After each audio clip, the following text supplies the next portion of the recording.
America has a widely accepted reputation of being the country to break tradition, no matter what the matter is.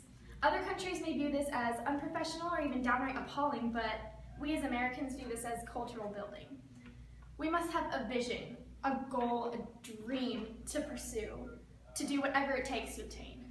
In many cases, this goal is equality, fairness, or in layman's terms, justice. Only through acts of sheer resilience can one obtain justice. One example of this comes from the film High Noon, which was published in 1952 and directed by Fred Zinnemann. This film demonstrates the exemplary strength and resilience of one man, Will Kane, in a struggle to defend his hometown Hadleyville in New Mexico from the treacherous acts of the newly released convict and former inhabitant of the town, Frank Miller. In one specific scene, we see the Justice of the Peace taking down the scales of justice from his wall, and this represents a cowardice feeling that we get from the Justice who is kind of just running and hiding from his fear of Frank Miller. If the Justice of the Peace isn't there to instill justice, then injustice will reign.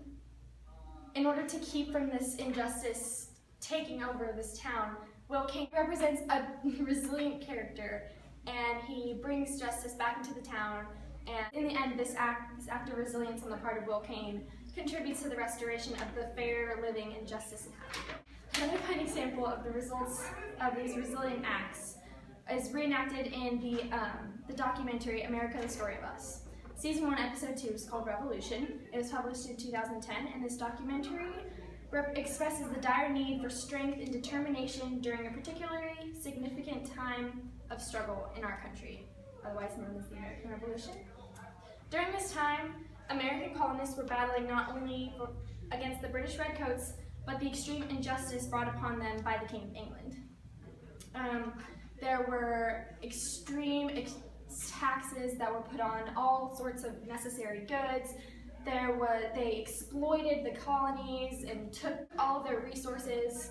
It was completely appalling to the colonists, and they wanted to return justice to their land.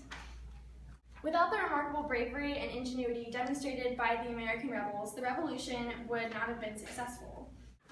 For instance, the sharpshooters in the revolution, or otherwise known as the militia, they recreated modern warfare. Therefore, we can conclude that the justice that was achieved by the colonial rebels is a product of their intense battle of determination and wit against the British Redcoats.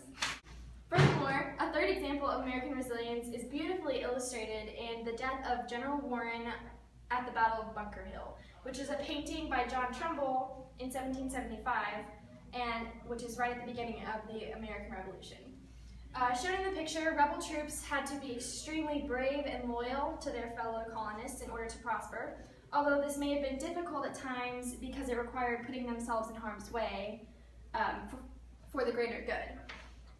This act of selflessness is a true representation of American resilience. This is easily seen in the justice that we have today.